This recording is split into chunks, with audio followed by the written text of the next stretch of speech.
was out here wilding and cheating with this one and cheating with that one. Yep. And then, she talked about how Faith Evans, I think her song "Soon as I Get Home" came on the Yeah. radio. They were having a little evening together, and he talking about, why don't you sing like that? Right. Like, just digging away, chipping away at her Yep. self is Yeah. crazy work. Yeah. Ooh, Wanye. Ooh, get the belt, child. Get the belt. I agree. I agree. And give it to him hard too. Yes. Oh my gosh. Welcome to the Margins to Movies podcast. We talk books, movies, and everything in between. We're your hosts, your favorite internet bookworms. I'm Nita Key. And I'm Della B. We are gathered here today to review Brandi Norwood's memoir, Phases. All right, Della, can you give us a brief overview of the book?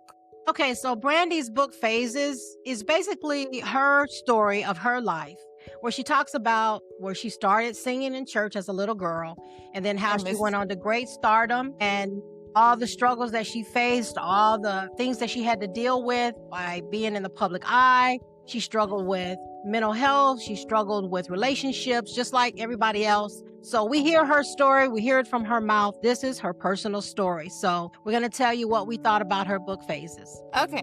So we are about to get into our list of the top 10 revelations that we found from reading Brandi's book, Phases. So first, let's start with number 10. It was revealed in the book that Brandi did not tell her daughter that she was famous, okay? Brandi has a daughter named Sarai.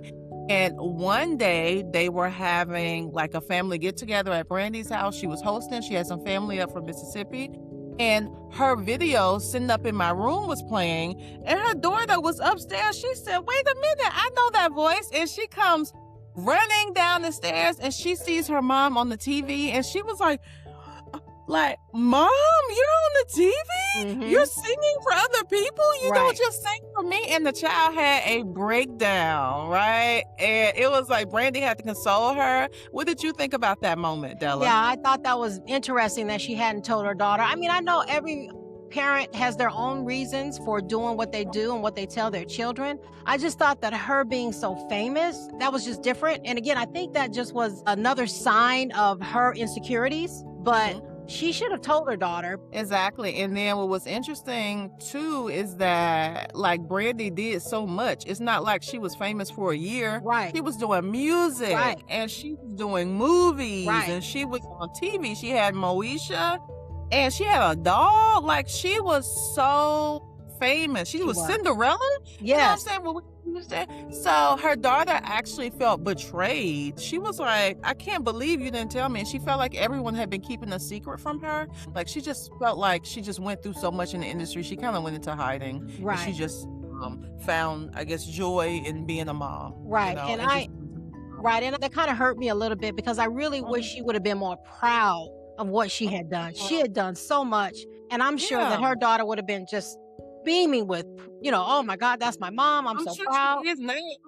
Yeah. Yeah. So she just went on tour with Monica. Okay, I went to see their show, me and my daughter. The fact that my daughter was like, yeah, I want to go to a Brandy and Monica concert, that's a testament in itself. Exactly. That she is big. She's huge. She really did the thing. And when she opened the book and she said that she was at the Grammys, she was doing a song with Burna Boy. I'm sorry, I'm not really familiar, but Burna Boy and 21 Savage, I believe. It sampled her sitting on top of the world with Meg's song. And so she said she had not been at the Grammy since like 1997 when she did Sit Up in My Room, was one of my favorite songs. Oh, yeah. Oh, baby, that's the way to excel soundtrack, honey. But yeah, I was shocked. I'm like, girl, you haven't been at the Grammy since 1997. And she was so nervous. She didn't know how people would react. And she said she turned around and she felt the love. She felt the wave of love. Yeah. And I mean, sometimes it just shows that we are our own worst enemy. We are. And the thoughts that we have about ourselves. That's crazy. That was crazy to me. As we read the book, we found out that a lot of that just came from her childhood. It all started when she was just a little girl and her growing up and the way she was treated at school. So a lot of that just carried on over into her adult life. Yeah, she talked about being bullied for being Mm-hmm. quiet, Yep.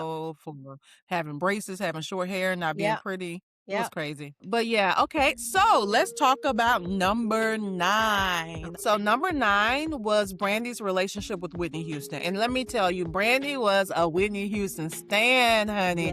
Yeah, yeah. And it seemed like Whitney was her inspiration for wanting to sing. She talked Absolutely. about a lot of talent shows she did, that she performed The Greatest Love of All, Yep. which to me, that was nostalgia because I remember when I graduated from kindergarten, child, we saw The Greatest Love of All. We need a key, okay?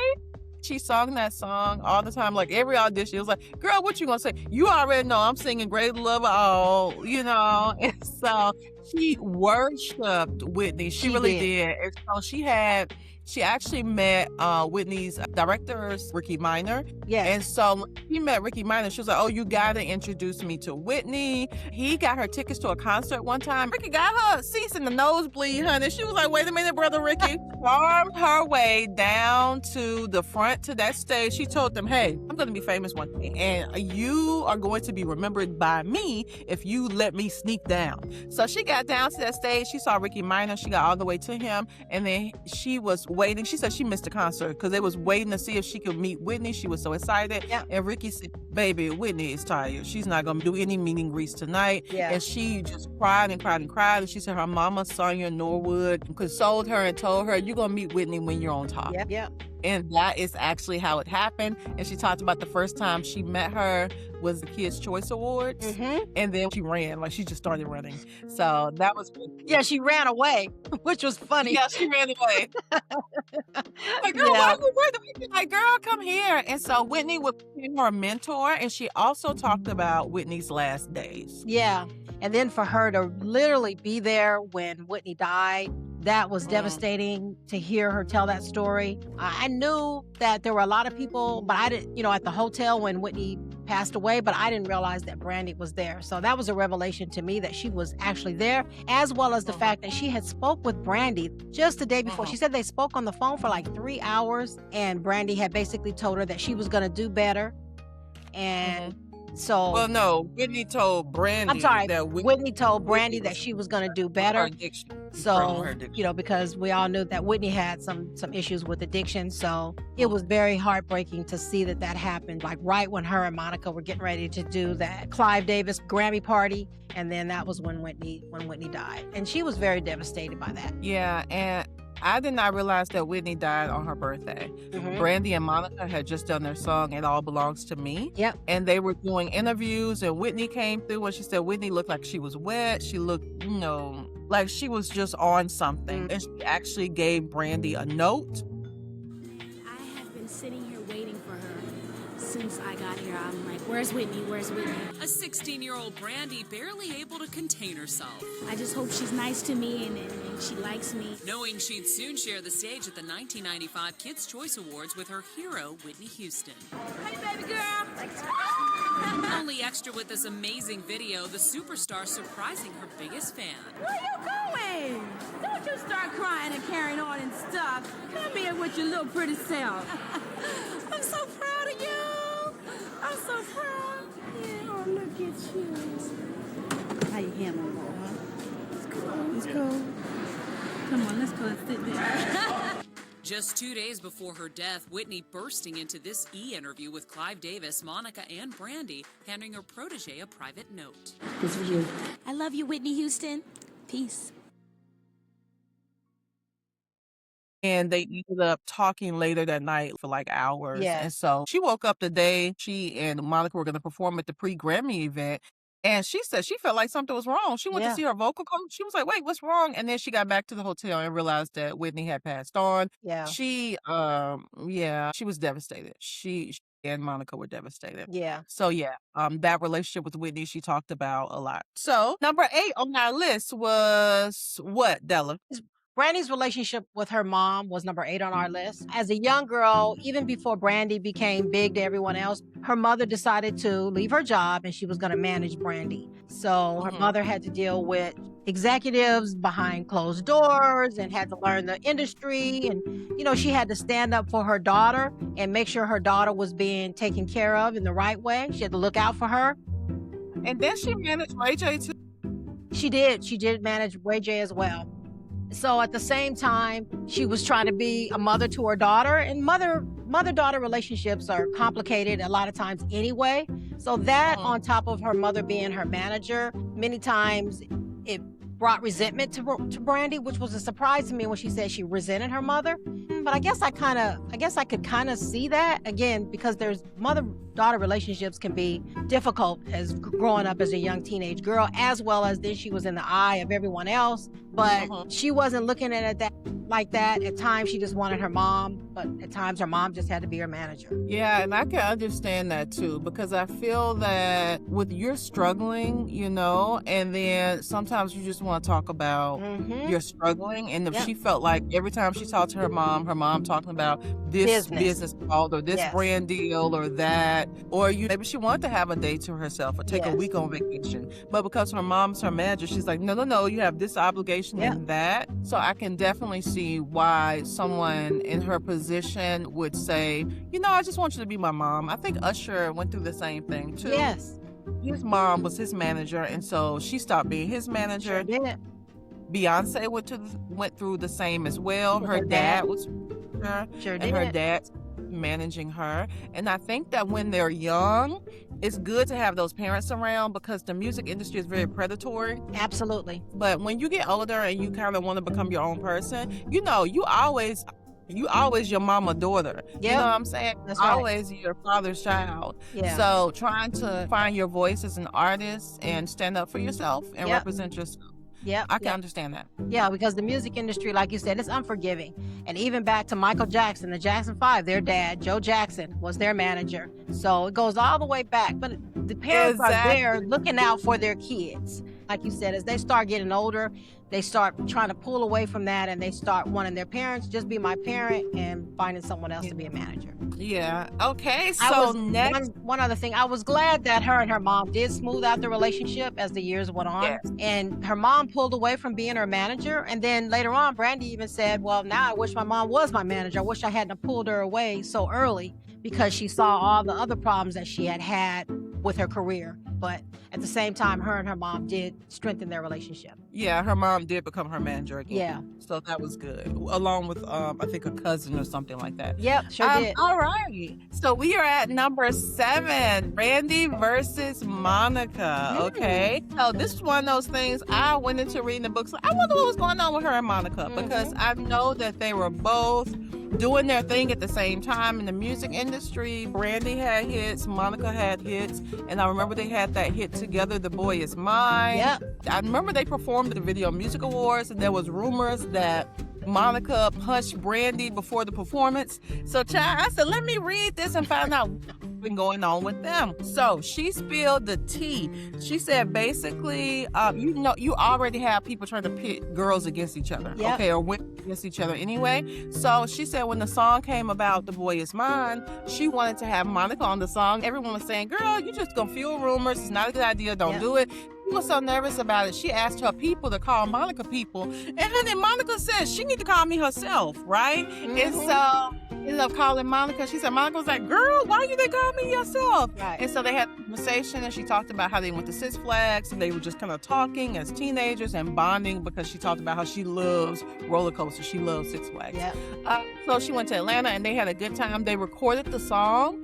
And it went really, really well. I think they recorded with Ronnie Jerkins, if I'm not mistaken. Then after the song was recorded, that's when the industry politics and things came into play, where she said that Monica reached out to her and asked if she could re-record her parts with her producer, Dallas Austin. So Brandy felt away about that because she felt like they were in the studio together and they made magic. But she's like, okay, she respects that Monica had a relationship with Dallas and she wanted to work with him. Then she said after they recorded the song and it was really, really big, Monica had an album coming out, and Clive Davis, who was over her record label, decided that The Boy Is Mine should be Monica's album title. And Brandy fell away about that because it was Brandy's song. Yep. And Brandy was the one who brought Monica in for the song. And so she was kind of like, it's my song and it's going to be title of her album. But she also said that, Monica probably had nothing to do with that decision. That was Clive Davis. Yep. Yeah. Oh, and then there was another incident she talked about where they had a performance coming up and Monica did not have time to do the performance. And it was like, my album coming out, I don't want to miss an opportunity. So she did that duet without Monica. Yes. Brandy. Yes, you did it by herself. Now that's a duet, ma'am. Yeah, okay. That was just a bad idea. In my opinion, what she should have said was, no, I can't perform it today because it's a duet with me and Monica. And unfortunately, she was not able to be here. And then I think that would have helped to diminish the flames about all the rumors between them had she done that. Exactly, because when she did that duet by herself, they were saying they cannot get along. Yep. We knew it. So, but I mean, it's just this industry pitting women against each other. It's ridiculous. Yep. All right, so number 6, child, Brandy had gotten pregnant. She was an adult. She was an adult. Yeah, she was in her 20s. Yeah, I feel like she was 23, and so she talked about how she met the producer Robert. He was really quiet. He was a different type of guy than she was used to. Yeah. With some of the relationships she's been in the past. And so they really clicked and they fell in love during the recording of the Full Moon album. Yep. Right. So she decided, because people were so judgmental of women having babies out of wedlock. I mean, the men having babies out of wedlock too, baby. That don't matter. That never don't matter, right? So people so judgmental of her having a baby out of wedlock, and people asking her about, y'all married, you getting married, what's happening? So she said she was laying in bed with Robert one night, and she was like, we should just say we're married. Child, I don't know what she was thinking. But she was like, we should tell people we're married. Maybe she's thinking back then people weren't looking for marriage records. Now people be looking for marriage licenses and everything. He was like, okay, that decision sealed her fate. What did you think about that? Yeah, I think that was a bad decision, but you remember it was a lot of things going on back during that time. Remember, you had the rumors even about Aaliyah and R. Kelly being married. Yeah. And then you also had the rumors with Janet Jackson being married to DeBarge. So it was all of that stuff going on, and I think she was trying to keep her reputation clean, because remember she was doing Moesha, so she was trying to keep that clean image that I'm sure her people wanted her to maintain as well. And she had to find out the hard way that lying just was not the way to go. Exactly. She learned a very valuable lesson about lying. And child, how did it all come out when she and Robert broke up? Who did he do an interview with but Wendy Williams, child? My gosh. He did a Wendy Williams interview. This man got on that interview and said that he had another relationship and he's back with his girl. Tried to act like Brandy was some type of side piece. Exactly. Yeah, Brandy, was his side chick, and she interfered, I guess, with his relationship with his woman, and they back together, and saying that Sonia Norwood, that Brandy's mom has to scheme that they should lie about being married. Yep. And child, come on now. And people love to villainize somebody's mom. I'm sure that Sonia Norwood, she seems like a very no-nonsense type woman. She does. And she seems like, from just what I've seen, like the reality show and stuff they did, like she don't play about her kids. So I could definitely see her being easy to villainize. Absolutely. Absolutely. And with Brandy being in the public eye like that, and at that time they were always looking for something to talk about anyway, gossip, and that just again fed the flames. So that was a hard lesson to learn. It's the women who bear the brunt of the public dissatisfaction. Every single time. And the same thing even with Aaliyah and R. Kelly. Even remember, they tried to blame that on her parents. Same thing. And that girl, she was no. You need to blame Robert Kelly for marrying a child. Exactly. Okay, he was a grown man who married a child, honey. People be looking for somebody to blame. That's child. right. But, and if you disagree in the comments, honey, we'll have the conversation. We sure can. That's right. All right, so number 5 on our list. Okay, so this was something I was really interested to hear about. There was a day where Brandy said that she was driving her car on the 405, I think. Yeah. She said she was alert, she was paying attention, she was not distracted, she wasn't drunk, and she did not realize that it was a pile of crash in front of her. And by the time she realized it was an accident, she had hit the car in front of her. Yeah. Okay, so she gets out, she's freaking out, and she unfortunately unfortunately realizes that the woman in the car in front of her had passed on. Yeah. Okay. So that was a fatal car crash, and she was, upset. She's like, oh, it's all my fault, all my fault. And she was just, just distraught. Yeah. And I heard about it because I remember it was on the media, TMZ or something, and they really portrayed it as if she was driving recklessly and she just had a wanton disregard for the law, and that due to her negligence, this woman lost her life. Yeah. And from the way she described it, it really was an accident. And she says she didn't really come out and talk about it before, even though her publicist and her mom encouraged her to, I think, a year later, because the headlines and everything was just so bad. She felt like she could weather the storm, but she said, woman has lost her life, and there's nothing I could say that would change that. Yeah, she didn't want to go on TV and say it wasn't my fault that this woman is dead. She didn't want to go on TV and say it was an accident. Yeah, and you have to remember this.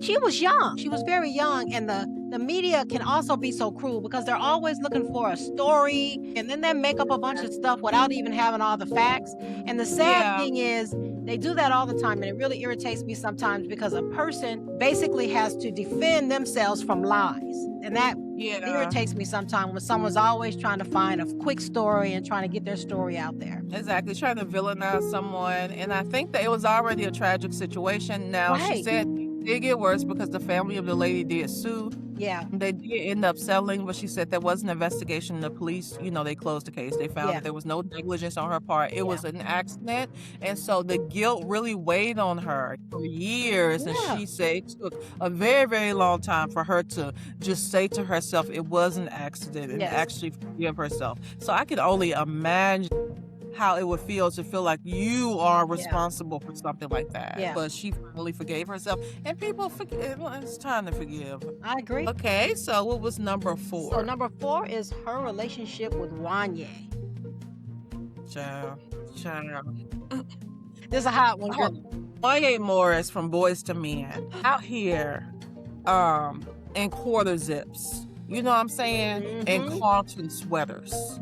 You know what I'm saying? Out here looking like, just giving Carlton, not giving Fresh Prince, but he could sing. And so Brandy looked up to him, as many people looked up to him for his vocal talent, Absolutely. And so when she became famous, her first album came out, and she talked about how her first single, I Wanna Be Down, I guess it knocked Boys to Men, I'll Make Love to You out of the top spot. Here come Wanye, honey. Wanye called. He said, oh, I want to meet you. That's the least you could do since you knocked me out the number 1 spot. Right. And she's freaking out. She's so happy. Oh, my God. So he came over to meet her. She was hanging out at someone's house that she liked to hang out with. Her brother was there. Her boyfriend was there at the time. She said she had a boyfriend named Anthony. And so Wanye came down, and they talked like he was like the cool senior, and they were all freshmen. You know what I'm saying? So she really looked up to him. Her 16th birthday party, Boys to Men came and serenaded her. He called her and asked her to go on tour with him. And she was like so excited. He was mentoring her. He was talking to her. This man was 22 years old. She was like 15, 16. Baby, come to find out, this man, where is that? I'm gonna do an audio. You remember Remind Us of Him, Lady Diana, Jerk? I'm gonna get Lady Diana say a jerk. This jerk. Yeah, I'm with you on that. Grooming this child. Yes, I agree. I'm like, 16 is young, baby. That's very like young. High school, and 2 years old. That's like a college graduate. Yeah. 22, you graduated from college. That's what, 6-year age difference? Yeah, that is. Yeah. Yeah, that's I was just like, I don't know what people were saying in the media at that time, but the fact is, this was a girl. It was a secret. This came out later. Oh, okay, it came out later. They had a secret It did come out later. Because he knew he was wrong. Yeah, he was wrong. That was a secret relationship. And girls that age are so vulnerable. It is so easy to be manipulated by someone who's older than you, especially a man who's got fame and he's been around, and you're young and you're learning, and this man is just feeding you all this stuff and you're just lapping it up. You don't know. You're learning.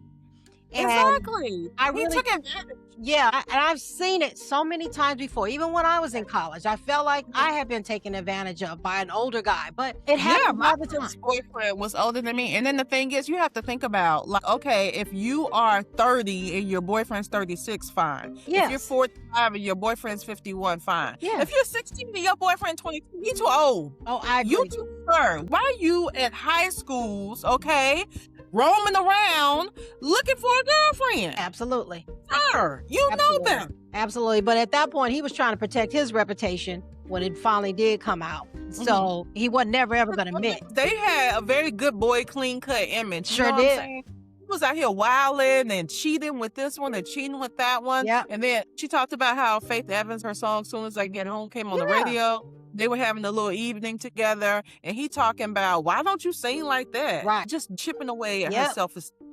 Yeah. Crazy. Yeah. Crazy work. Yeah. Ooh, Wanye. Ooh, get the belt, child. Get the belt. I agree. And give it to him hard, too. Yes. Oh my gosh. All right, yeah. And then you saw he did an interview talking about, they were like, wasn't Brandy young? And he was like, well, it wasn't like I was old. I wasn't in my 30s or anything. And then he said she was old enough to get it. Disgusting.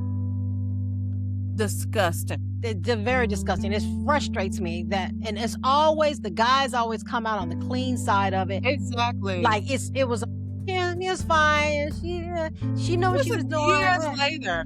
You know what I'm saying? Yeah. You had the benefit of years. You didn't even have to speak on her. Exactly. You did not have, she didn't speak on you. That's you right. Didn't even have to speak on her. You didn't have to share anything. But to say that that teenager was old enough to get it, disgusting. I was disgusted by Me too. I was disgusted as well.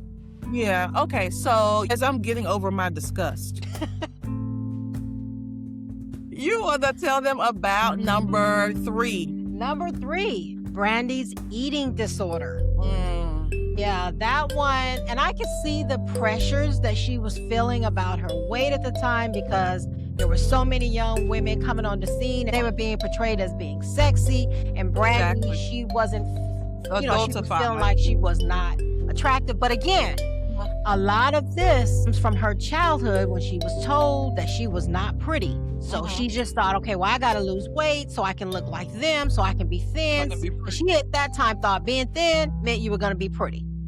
Yeah. And I was very surprised that she revealed this, but I was very glad that she did, because again, this is something that's going on in her life that nobody else is knowing what's going on. It happens a lot of times in people's lives. They keep that stuff secret.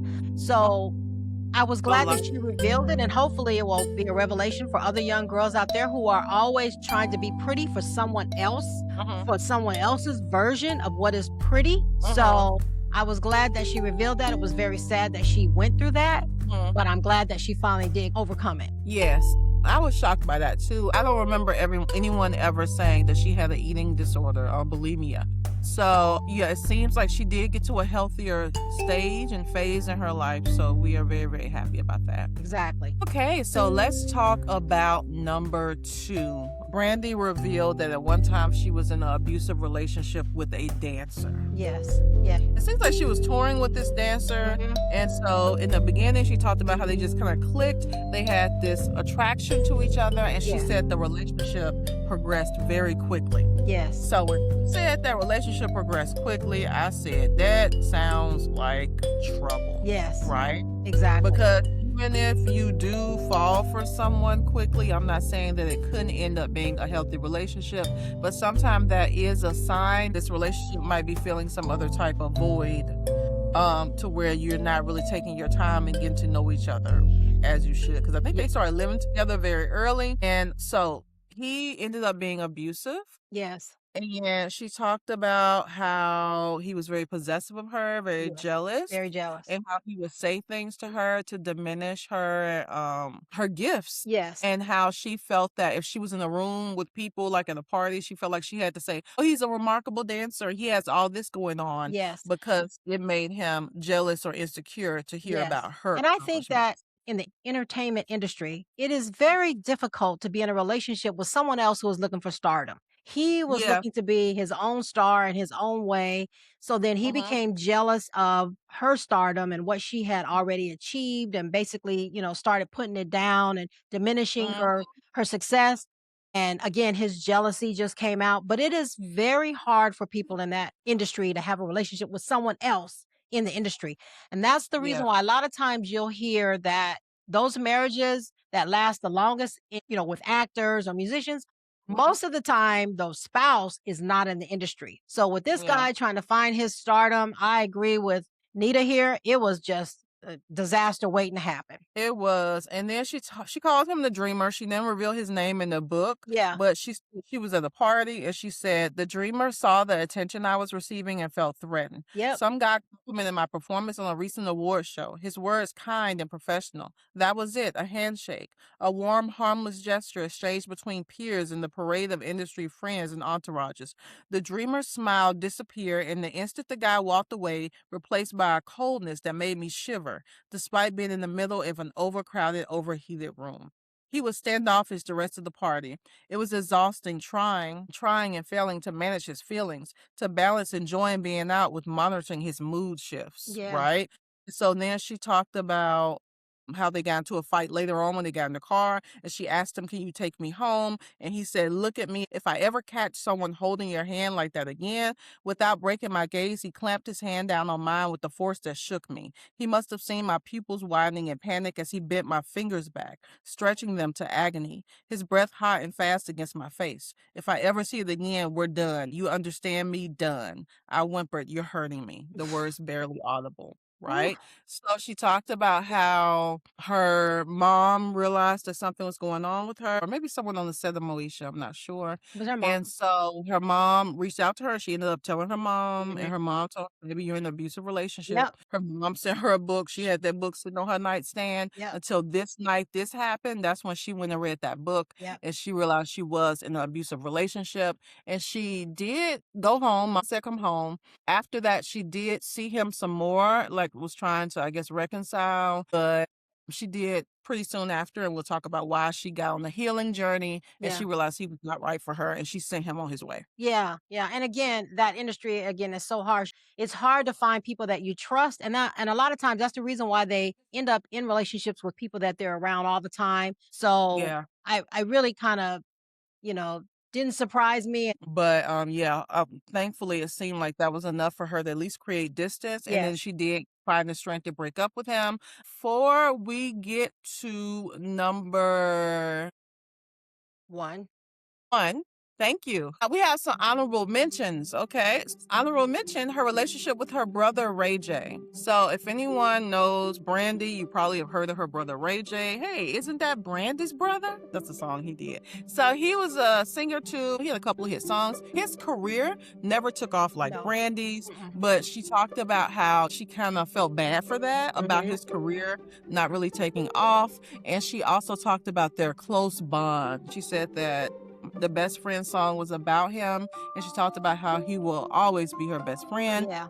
And I thought that was really, really sweet. I Yeah. had questions because I know that Ray J not too long ago did a Shannon Sharp interview. He spoke as if he was estranged from his family. Yeah. So I guess they were able to work it out. Yeah, well, guess. probably. But I like the fact that she didn't talk a whole lot about Ray J because I think Yeah. that she let that be. Well, Ray J should be able to tell his own story instead of her Exactly. telling his story for him. So I like the fact that she said they had a strong relationship, but at the same time, she didn't tell a whole lot about it. And I like that because let him tell his own story. Exactly, Ray J, get your own book. All right, but she did speak very highly of him. She did. Another honorable mention we have is her relationship with her music producer, Rodney Darkchild Jerkins, okay?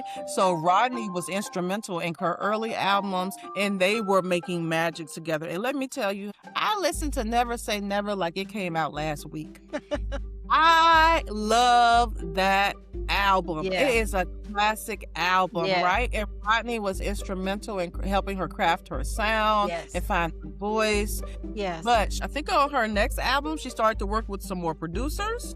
So I guess maybe Rodney didn't like that. Yeah. And then she felt like she and Rodney created something that he was recreating with everybody. Yeah. You know, she felt that everybody had that sound, and she wanted that relationship like Aaliyah had with Timbaland, Yeah. where Aaliyah was telling Timberlake, don't work with other people, not to be mean, but she wanted to protect her sound. Exactly. And she felt like he wasn't protecting what they created, so she did not like that. And then she said when she ended up working with him again because her label wanted her to, she said that he was giving her deep cuts and he was giving everybody else hits. Yeah.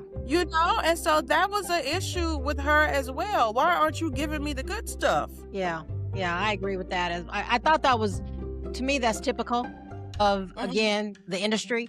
They saw that he was a hit writer, and if it worked for her, we want it to work for somebody else. And that's how they are. They want the same thing because they see it's a hit, and we want you to do that for our artist, and then we want you to do that for this artist. So a lot of times, that's just how the industry is. Again, it's all about money for them, and they could care less whether or not that's your sound. We want such and such to have this sound and such because we like that sound, and it was a hit. So share the love. And that's the thing too, because I feel like, he is a producer, so you're not gonna make this money.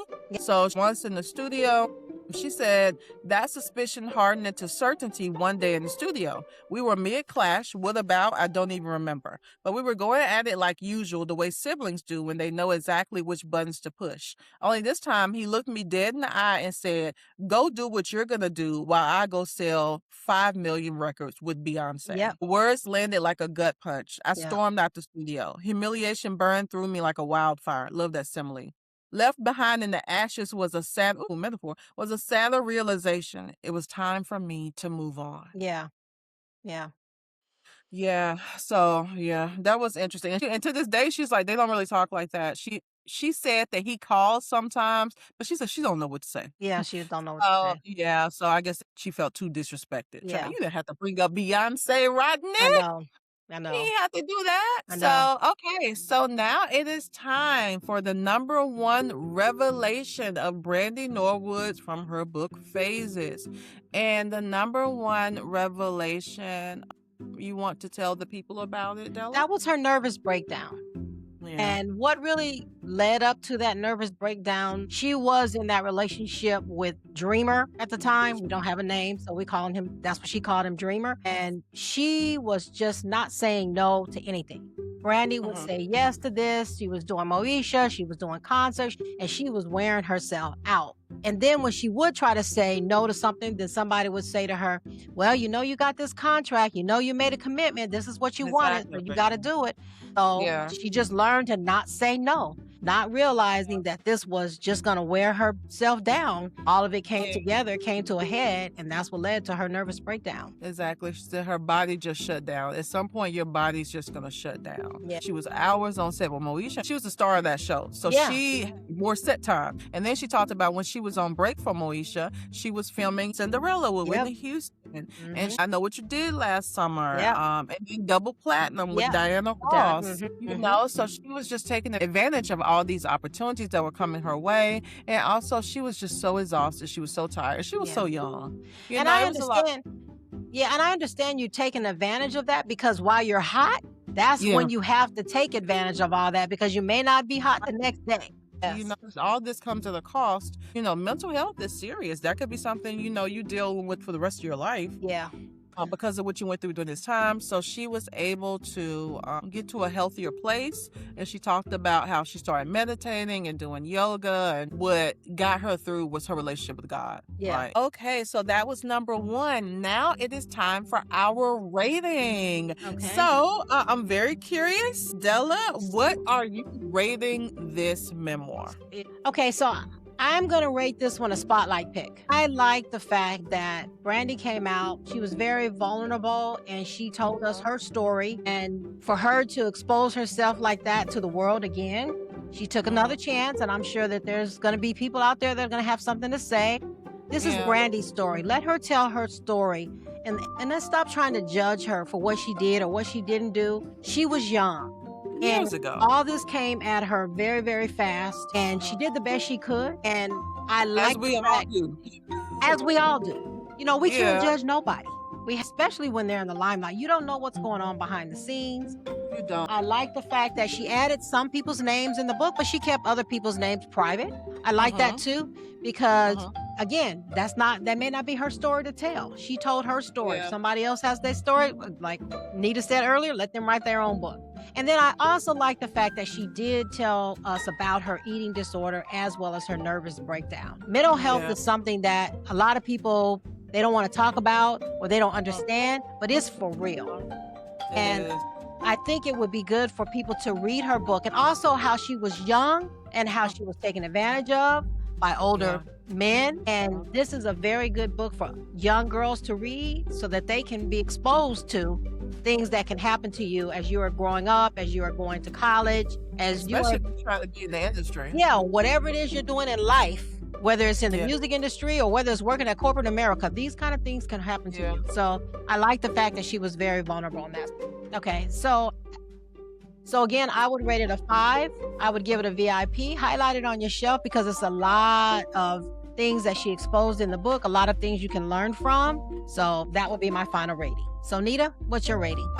I'm giving this book a spotlight pick as well. Okay, and you can correct me if I'm wrong, but I think this is my first spotlight pick since we have been margins to movies. Okay, I mean, I really was engaged in the book. You were. To end, I felt like it was really resonating with me, some of her experiences. I feel that she, like, you know, she's of my generation. She was talking about things that I knew about, and I felt the connection, like growing up in Mississippi. I grew up in Mississippi. Just remember, just being happy, being surrounded by family and people, you know, oh, you grew up in Mississippi? Like, oh, was a lot of racism? I'm like, no, like, you know, I was happy. It was good. People were friendly. People were way friendlier than they are in other places I've lived. Also, like you said, I loved her vulnerability. Okay, she talked about being bullied because she was quiet and shy or whatever. A bully at school was like, "Oh, I'm gonna beat your butt." You know what I'm saying? Girls, just because she's ugly. I guess because she's ugly, she deserves to live in terror. Okay, how dare you? To them, she was ugly. Yeah, how dare you be ugly? Okay, I'm gonna whoop your butt for being ugly. And so she, that girl pretty much terrorized her.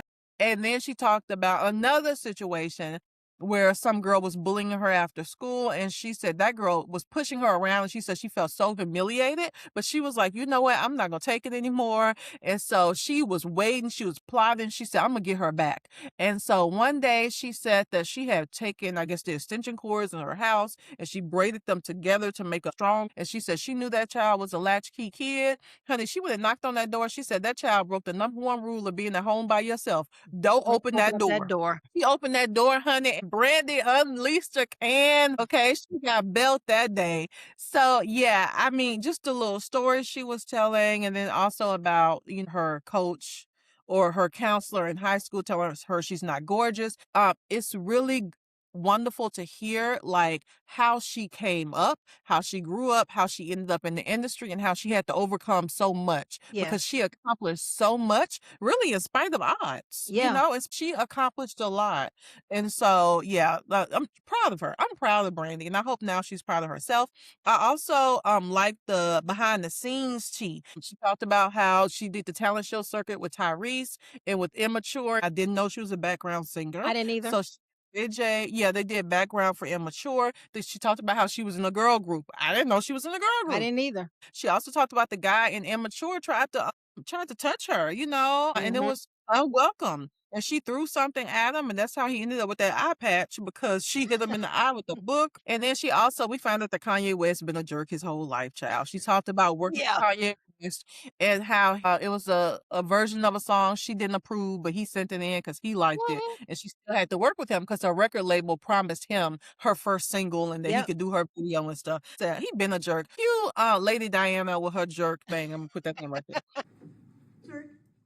Also, I love the writing style, the imagery, the figurative language, the symbolism. So in terms of misses, my misses was just me being nosy, okay? I remember she was engaged, I think around the 211 album, some guy named Ryan, and I believe she was engaged. And she didn't say, child, baby, Ryan, who, baby? She didn't say a mumbling word about that man. So I don't know what he did, but he did not get an honorable mention or anything in that book. So yeah, she was engaged. And then I would have wanted to know about that, but she decided to keep it to herself, which I respect. And then also it's a memoir. It's going to be subjective. You know, we all are the heroes in our story. Yeah. So we do give ourselves grace and we give ourselves the benefit of the doubt. So she didn't really talk about any of her own like things that she said that was shady or anything like that. Also, with her argument with Rodney Jerkins, when he made the comment about he can go sell 5 million albums with Beyonce, she did not remember what she said before he said that. Mm-hmm. So she just remembered what he said. Yeah. But you know what? We are all the heroes in our own story. What's important is that she did tell her story and she told it beautifully. Yeah. Very well written book. I agree. And I enjoyed it and I would read it again, which is why I gave it a 5. Della, do you have anything else? No, I'm glad that she put her story out because I like when people have an opportunity to say their side of the story. So many people end up passing on and you don't get to hear their story. So I'm glad we were able to hear her voice and her story from her progress from being a little girl singing in church to being Brandy that we know today. Exactly. The vocal Bible, baby. Exactly. Because Brandy can sing. Yes, ma'am. And she's beautiful. Absolutely, she's I beautiful. hope she knows now. So, very good. So, that's all the show we have for you today. We hope you enjoyed it. If you are watching us on YouTube, please subscribe to the channel. Join the family, okay? Come through. Also, make sure you like and then comment. We would love to hear your comments. If you are listening to us on the podcast, remember to follow us and also give us a 5-star rating. We love 5-star ratings. And also, you can follow us at Marges to Movies on Instagram, and we are also on TikTok, child. We are expanding the empire, okay? Yes, we are. We out here. So that's all we have for you today. Okay, so until next time, we will meet you. Between the margins and the movies. Bye. Bye, everyone.